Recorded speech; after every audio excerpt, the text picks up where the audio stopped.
Hello friends, welcome to IICS platform. आज है 25 जून और 25 जून का करेंगे हम करंट अफेयर।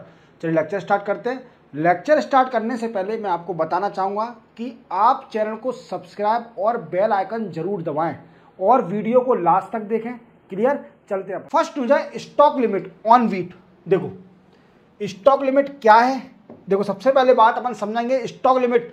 सरकार ने क्या किया है दोस्तों कि जितने भी व्हीट सप्लायर हैं, मतलब रिटेलर या होलसेल सप्लायर हैं जो व्हीट को सप्लाई करते हैं, उनकी स्टॉक लिमिट को डिसाइड कर दिया है कि वो इतना ही व्हीट होल्ड कर सकते हैं। होल्ड मतलब व्हाट आई मीन्स होल्ड कर सकते हैं, स्टॉक में रख सकते हैं, इससे ज़्यादा नहीं रख सकते। तो देखो अब क्या करा है गवर्नमेंट ने, we can write down here, government impose stock limit on wheat. Wheat की स्टॉक लिमिट डिसाइड कर दी है। क्लियर? अब ये किस कानून के हिसाब से करा है? तो एक कानून है the removal of licensing requirement and food limit, what I means we can say also stock limit, sorry, and stock limit and movement restriction of food stuff amendment order 2024। थोड़ा बड़ा है, इसको याद रखना। इसी ऑर्डर के जरिए सरकार ने व्हीट के जितने भी होलसेल सप्लायर हैं और रिटेल सप्लायर हैं उनकी लिमिट डिसाइड कर दी है। अब सर लिमिट कितनी कर दी है? तो दोस्तों होलसेल जो कि होलसेलर है, होलसेल, वो 3000 मिलियन टन व्हीट होल्ड कर सकते हैं। कितनी होल्ड कर सकते हैं? 3000 मिलियन टन व्हीट होल्ड कर सकते हैं। और जो रिटेलर हैं, छोटे छोटे रिटेलर, वो 10 मिलियन टन होल्ड कर सकते हैं व्हीट को। और जो डिफरेंट मतलब उनकी शॉपें कई सारी हैं रिटेलर, तो वो एक शॉप के अंदर कम से कम 10 मिलियन टन और ओवरऑल 3000 मिलियन टन व्हीट को होल्ड कर सकते हैं। अब सर ये बताइए मुझे कि होल्ड क्यों करना पड़ रहा है? सरकार ऐसे नियम क्यों बना रही है कि सबके ऊपर रिस्ट्रिक्शन लगा रही है, कह रही है कि नहीं यार आप इतना व्हीट होल्ड कर सकते हो? तो इसके दोस्तों कई सारे रीजन हैं, तो अपन एक एक समझते हैं क्या रीजन है। देखो इसके रीजन है, क्या होता है कि जैसे व्हीट की प्राइस जब सस्ती हो जाती है, मींस व्हीट की प्राइस जब गिर जाती है, तो बड़े बड़े ट्रेडर क्या करते हैं, व्हीट को होल्ड कर लेते हैं। क्या कर लेते हैं दोस्तों? होल्ड कर लेते हैं। ठीक है, अब होल्ड करने से क्या होगा कि व्हीट की सप्लाई कम हो जाएगी। क्या हो जाएगी? व्हीट की मार्केट में सप्लाई कम हो जाएगी, और कम होगी सप्लाई तो definitely it is directly proportional to enhancement of price. जब मार्केट में व्हीट की सप्लाई कम हो जाएगी तो ऑटोमेटिकली उसकी प्राइस बढ़ जाएगी। समझ में आ रहा है? प्राइस बढ़ने के बाद सीधे जो बड़े बड़े होलसेलर होते हैं जिनने व्हीट होल्ड करके रखी है, वो मार्केट में सप्लाई कर देते हैं और व्हीट महंगा बेचता है। तो इसी चीज को रोकने के लिए कि प्राइस ना बढ़े व्हीट की, क्योंकि ये कॉमन है व्हीट, तो सरकार ने हर होलसेलर और रिटेलर पर एक लिमिट डिसाइड कर दिया, रिस्ट्रिक्शन लगा दिया है सॉरी, रिस्ट्रिक्शन लगा दिया है कि आप इतना ही व्हीट होल्ड कर सकते हो। समझ में आ गया? क्लियर हो गया? आप लिमिट याद रखना और जो अमेंडमेंट ऑर्डर है उसको याद रखना, और ये क्यों स्टॉक लिमिट डिसाइड करी गई है, मैंने आपको पूरा बता दिया, आपको इजीली समझ में आ गया होगा इसका रीजन भी। तो इसी के साथ चलते हैं अपन नेक्स्ट न्यूज पर। नेक्स्ट न्यूज है इंडस वाटर टीटी। अब ये क्या है, देखो इंडस वाटर टीटी, इंडिया और पाकिस्तान के बीच में टीटी हुई थी सॉरी, इंडिया और पाकिस्तान के बीच में एक टीटी साइन करी गई थी इन 1960। अब ये टीटी क्या थी, इस टीटी का मेन मोटिव था कि water sharing of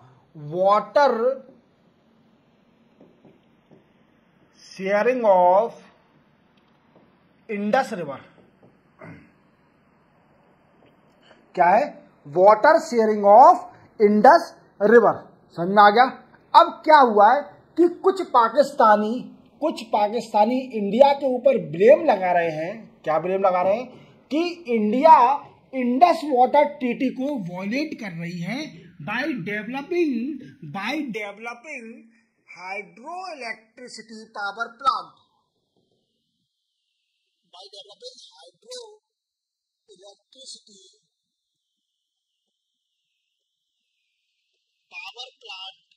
in tributary of Chenab river की ट्रिब्यूटरी पर इंडिया ऐसे कोई डैम बना रही है जिससे क्या होगा कि पाकिस्तान में जो टीटी में बोला गया है कि उतना पानी नहीं जाएगा, जिससे क्या होगा कि जो पाकिस्तान के बॉर्डर पे किसान रह रहे हैं उनका नुकसान होगा। अब इसमें क्या हुआ कि 40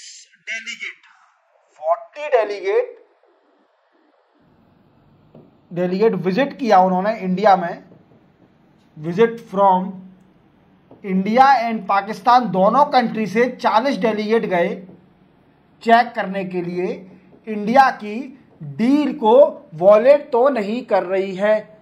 इंडस वाटर टीटी में एक और पॉइंट याद रखना, इंडस वाटर टीटी में वाटर शेयरिंग तो डिसाइड हुआ था, then after both country exchange the information of water की इंफॉर्मेशन भी एक्सचेंज करेगी दोनों कंट्रियां, जिससे क्या होगा कि अगर इंडिया नहीं बताती है पाकिस्तान को कि यहां से बड़ा गंदा फ्लो होने वाला है पानी, तो पाकिस्तान में फ्लड आ सकता है। तो दोनों कंट्रियां वाटर की कैचमेंट एरिया या फिर वाटर का फ्लो की इंफॉर्मेशन एक्सचेंज करेंगी दोनों कंट्रियां एक दूसरे से। समझ में आ गया। अब देखो क्या हुआ है कि 40 delegate from India and Pakistan उन्होंने विजिट किया कई चेनाब की कई सारी ट्रिब्यूटरी पे। सबसे पहले ट्रिब्यूटरी पे गए, ये किश्तवाड़ ट्रिब्यूटरी नहीं है, ये किश्तवाड़ हाइड्रो इलेक्ट्रिसिटी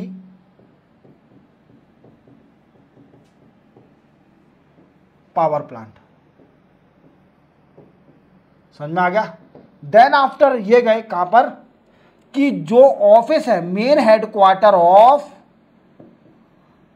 वैसे ये इंपॉर्टेंट नहीं है, headquarter of national hydro electricity power corporation. Then after 85 megawatt Ratle dam. समझ में आ रहा है। और एक और Pakal dam in Chenab river. अब आप जानते हो कि सर आप तो इंडस वाटर टीटी समझा रहे हो, तो चेनाब के बारे में क्यों बता रहे हो? तो मेरे दोस्तों, Chenab is also one of the tributary of Indus river. Indus river की चेनाब भी एक ट्रिब्यूटरी है। समझ में आ रहा है मेरी बात को?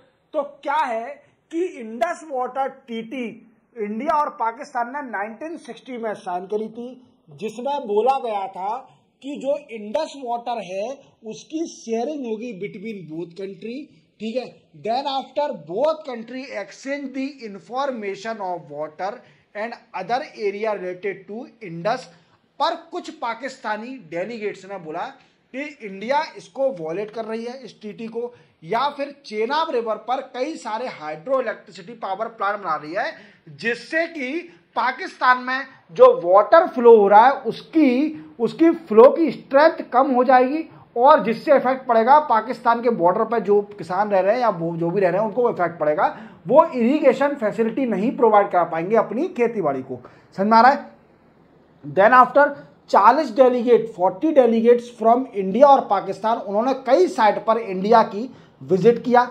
जैसे बताया Kishtwar hydro electric power plant, वहाँ पर विजिट किया, फिर पकुल डैम पर विजिट किया, एक रेटल 85 मेगावाट रेटल डैम बनना है उस पर किया, और ये पकुल डैम जो बताया था ये 1000 मेगावाट का हाइड्रो इलेक्ट्रिसिटी पावर प्लांट है। समझ में आ रहा है? इतना समझ में आ गया। इसी के साथ चलते अपन नेक्स्ट न्यूज पर। नेक्स्ट न्यूज हमारी, श्रीनगर को वर्ल्ड क्राफ्ट सिटी का टैग मिल गया है और ये बड़ी खुशी की बात है। वर्ल्ड क्राफ्ट सिटी श्रीनगर बन गई है और ये इंडिया में चौथी मींस 4th सिटी है जिसको ये टैग मिला है वर्ल्ड क्राफ्ट सिटी का।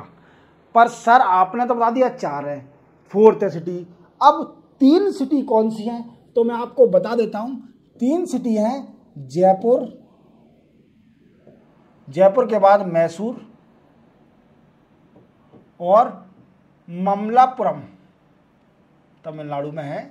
ठीक है, ये तीनों city already world craft city में थी और चौथी बन गई है श्रीनगर, 4th बन गई है श्रीनगर। अब श्रीनगर को ये वर्ल्ड क्राफ्ट सिटी कौन, तो यूनेस्को ये टैग देता है। क्लियर? अब ऐसा क्या है श्रीनगर में कि इसको वर्ल्ड क्राफ्ट सिटी का टैग मिल गया। देखो, आपने कई बार सुना होगा, आपके पेरेंट्स या कोई फ्रेंड्स घूम के आया होगा श्रीनगर या जम्मू एंड कश्मीर, अपनी बहुत ब्यूटीफुल स्वर्ग बोला जाता है इंडिया का जिसको, वहां पर गया होगा तो उसने एक चीज आपको बोली होगी कि वहां का पश्चिमा और शॉल बड़ा फेमस है। And walnut wood craft, pashmina shawl बड़ा फेमस है वहां का, जो एक बार पहन लिया तो ठंड का तो कुछ पता नहीं चलेगा, तो बड़ा फेमस है। क्या है? पश्चिमा। और कैनी शॉल भी है, एक कैनी शॉल भी है।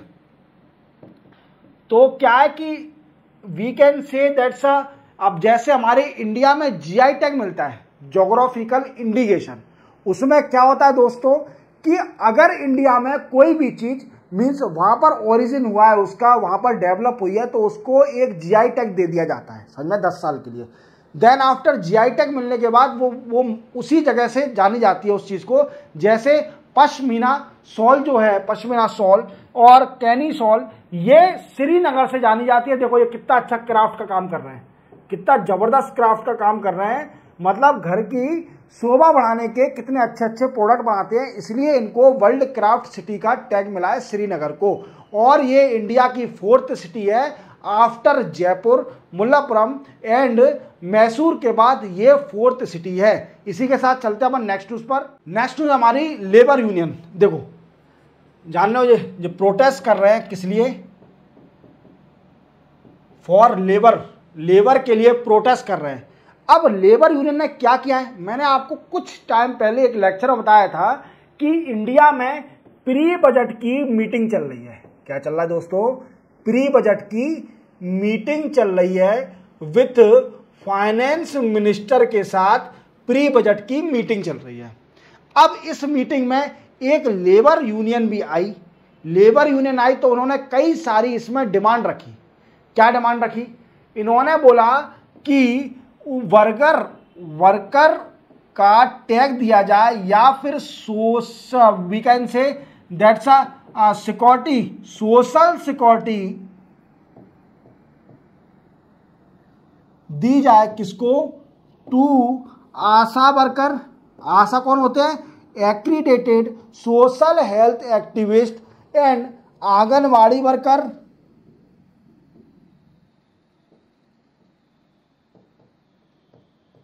इनको पहली डिमांड क्या थी? इनको वर्कर और सोशल सिक्योरिटी का टैग दिया जाए आशा को और आंगनवाड़ी वर्कर को या फिर मिड डे मील वर्कर को, मिड डे मील वर्कर। अब देखो सबसे पहले मैं आपको समझा देता हूं कि आशा कौन है। देखो आशा कौन होती है? ये एक विलेज की कोई लेडीज होती है जिसको सिलेक्ट कर लिया जाता है। इसका काम क्या होता है पहले तो आप समझिए इसका full form, accredited social health activist. इसका काम क्या होता है कि गवर्नमेंट की जितनी भी हेल्थ रिलेटेड स्कीम चल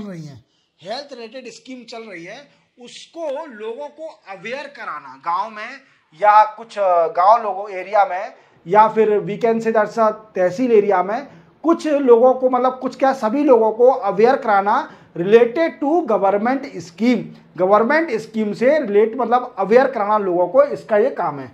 आंगनवाड़ी वर्कर तो आप जानते हो कि आपके घर के पास कई सारी आंगनवाड़ी बनी होंगी, तो वहाँ पर कई सारे वर्कर काम करते हैं। या फिर आपके अगर बच्चे हैं तो आप वैक्सीन लगाने जाते हो, कभी कभी आंगनवाड़ी में वैक्सीन लगवाने जाते होंगे, क्योंकि सरकार की जो वैक्सीन होती है वही इफेक्टिव होती है। प्राइवेट वैक्सीन मुझे नहीं लगता कितनी इफेक्टिव है, तो हमेशा आंगनवाड़ी में ही बच्चों को वैक्सीन लगाना चाहिए। गवर्नमेंट की इफेक्टिव होती है वैक्सीन, तो उसमें जो आंगनवाड़ी वर्कर होते हैं, या फिर मिड डे मील वर्कर क्या होते हैं? देखो, मिड डे मील स्कीम आई थी गवर्नमेंट की, जिसमें बच्चों को स्कूल में खाना दिया जाएगा, मील दी जाएगी। इससे क्या होगा कि बच्चों की अटेंडेंस बढ़ेगी और न्यूट्रिशन हेल्थ बढ़ेगी।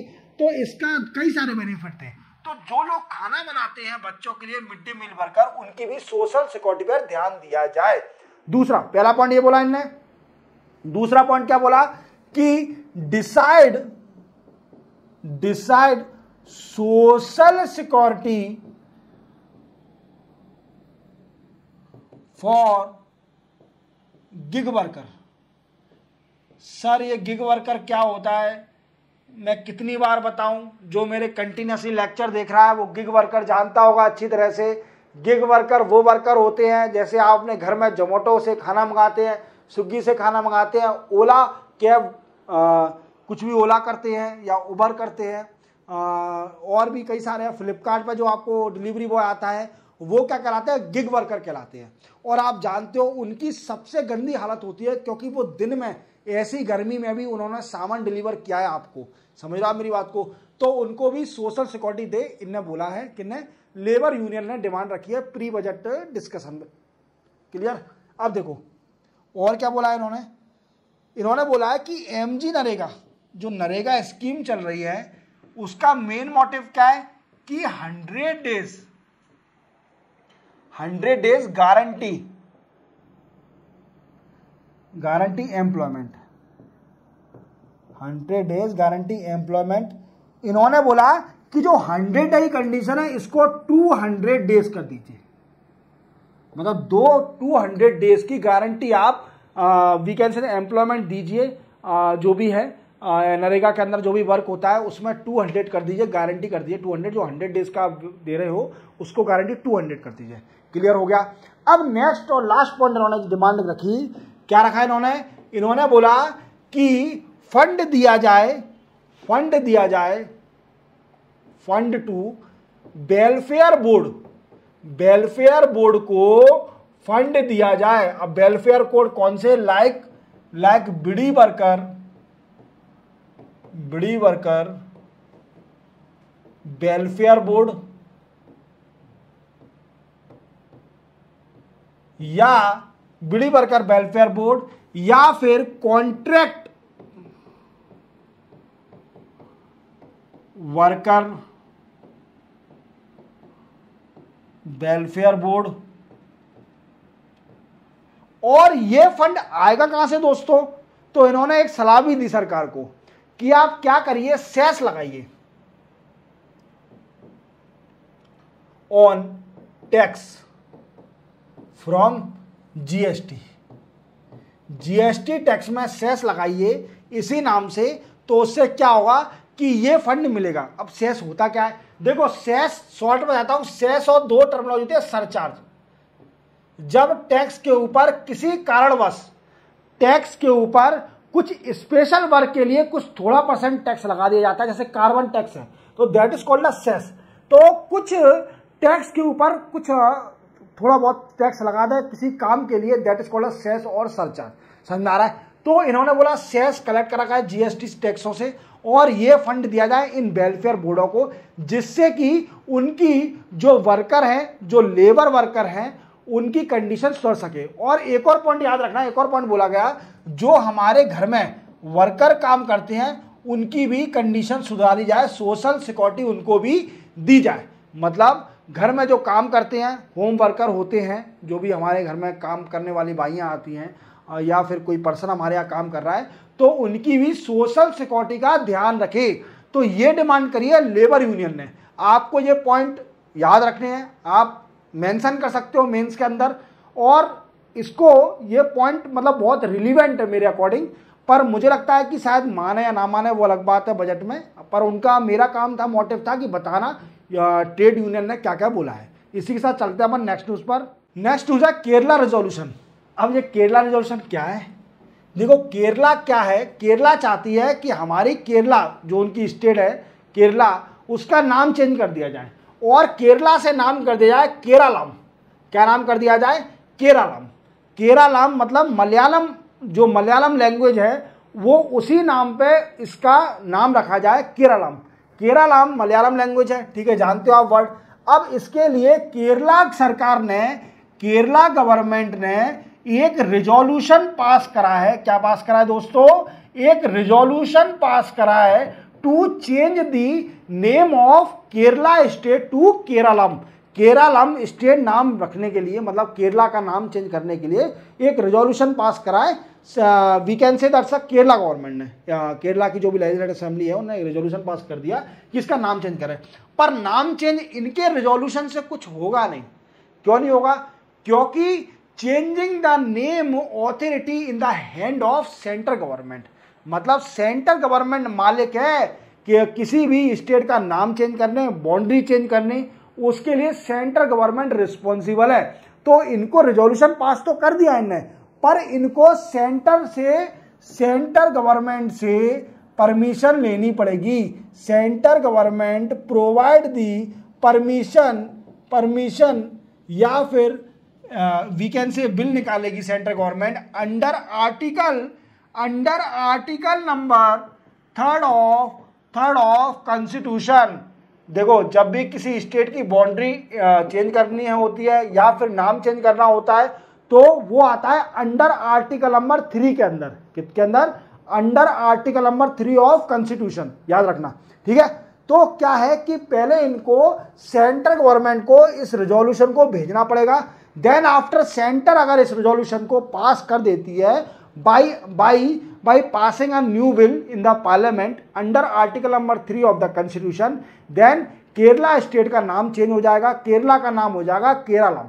अब ये एक और बात ट्राई कर चुके हैं, ये केरला जो सरकार है ये एक बार और ट्राई कर चुकी है केरला का नाम चेंज करने के लिए केरलम, पर सेंट्रल गवर्नमेंट ने इसको रिजेक्ट कर दिया था कि नहीं आप केरला का नाम चेंज नहीं कर सकते हो। Then after Kerala government again pass the resolution to change the name of Kerala to Keralam. समझ में आ गया? इसी के साथ चलते हैं अपन नेक्स्ट न्यूज पर। नेक्स्ट न्यूज हमारी maternity leave to surrogacy mother.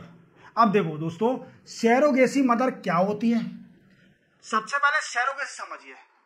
आपने अभी एक लेटेस्ट मूवी देखी होगी जिसका नाम है मिनी मूवी में कृति सेनन सरोगेसी से बच्चा करती है, किसी दूसरे का सरोगेसी से बच्चा करती है, that is called a mini movie. पर जो मिनी मूवी में दिखाया है वो इंडिया में लीगल नहीं है। व्हाट आई मीन्स, आप कमर्शियल सरोगेसी नहीं कर सकते, आप फैमिली किसी की कोई रिलेटिव है उसकी सरोगेसी कर सकते हैं।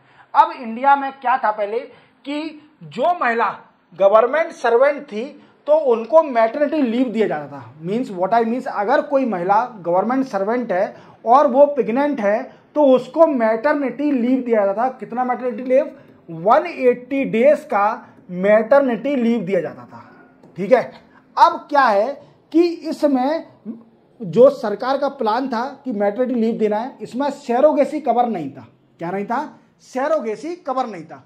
तो सरोगेसी को मदर को कवर कर दिया है और इनको भी 180 डेज का मैटरनिटी लीव मिलेगा। मतलब माँ को मैटरनिटी लीव मिलेगा। जो महिला सरोगेसी से बच्चा कर रही है उसको भी 180 डेज का मैटरनिटी लीव मिलेगा। व्हाट आई मीन्स, 6 मंथ तक वो घर पर रहेगी। अब मैटरनिटी लीव होता क्या है? तो दोस्तों सिंपल लैंग्वेज में समझते हैं। मैटरनिटी लीव वो होता है कि महिला को छुट्टी मिल जाती है, व्हाट आई मीन्स हॉलीडे या लीव मिल जाती है, जाइए घर बैठिए आराम से आराम करिए क्योंकि आप प्रेग्नेंट हैं, तो और इसके साथ आपकी सैलरी में कोई भी डिडक्शन नहीं होगा, आपको पूरी सैलरी मिलेगी 6 महीने तक, और देन आफ्टर आप गवर्नमेंट सर्विस ज्वाइन कर सकते हैं, आपकी गवर्नमेंट सर्विस भी नहीं जाएगी। समझ में आ गया। और इस आपने बॉलीवुड में भी कई बार देखा होगा कि कई सारे बॉलीवुड एक्टर और एक्ट्रेस सैरोगेसी मदर और फादर हैं। देखो जैसे कि प्रियंका चोपड़ा जी ने सैरोगेसी से अपना बच्चा किया है। देन आफ्टर ये करण जौहर साहब जो सैरोगेसी फादर हैं। देन आफ्टर शाहरुख खान भी एक सैरोगेसी फादर हैं। देन आफ्टर ये शिल्पा शेट्टी, इन्होंने भी सैरोगेसी मदर हैं, सैरोगेसी से बच्चा किया है। तुषार कपूर ने भी सैरोगेसी किया है, और इनको तो आप अच्छी तरह जानते होंगे, इनका नाम है सनी लियोनी, इन्होंने भी सैरोगेसी के जरिए बच्चा किया है। तो यही न्यूज थी। चलते अपन नेक्स्ट न्यूज पर। नेक्स्ट न्यूज हमारी स्टॉप कैंपेन। क्या है स्टॉप कैंपेन? देखो जेपी नड्डा साहब, आप इनको जानते होंगे अच्छी तरह, क्योंकि ये राष्ट्रीय अध्यक्ष रह चुके हैं बीजेपी के प्रीवियसली। अब मोदी 3.0 में जेपी नड्डा साहब को हेल्थ मिनिस्टर बना दिया है। क्या बना दिया है? हेल्थ मिनिस्टर बना दिया है इनको। हेल्थ मिनिस्टर बनाने के साथ इन्होंने अभी एक कैंपेन स्टार्ट करा है जिसका नाम है स्टॉप कैंपेन। स्टॉप कैंपेन इन्होंने स्टार्ट किया है, और इस कैंपेन का मेन मोटिव है डायरिया को कंट्रोल करना। डायरिया आप जानते हो, अंडर 5 ईयर के जो बच्चे होते हैं वो इस बीमारी से बड़े पीड़ित हैं, डायरिया बीमारी से। क्योंकि इसमें सिम्टम क्या होते हैं, जैसे किसी बच्चे को दस्त लग जाते हैं, वॉमिटिंग होती है, फीवर होता है, तो ये डायरिया है। इससे कई सारी मौत भी हो रही है, बच्चों की। तो उसको कंट्रोल करने के लिए या फिर जीरो डायरिया इंडिया में लाने के लिए एक कैंपेन स्टार्ट किया गया जेपी नड्डा हेल्थ जो मिनिस्टर हैं उनके द्वारा, जिसका नाम था स्टॉप कैंपेन। और ये कैंपेन 2 मंथ के लिए स्टार्ट किया गया है, 2 मंथ के लिए, जो कि चलेगा 1 जुलाई से लेकर 31 अगस्त तक ये कैंपेन चलेगा। समझ में आ गया।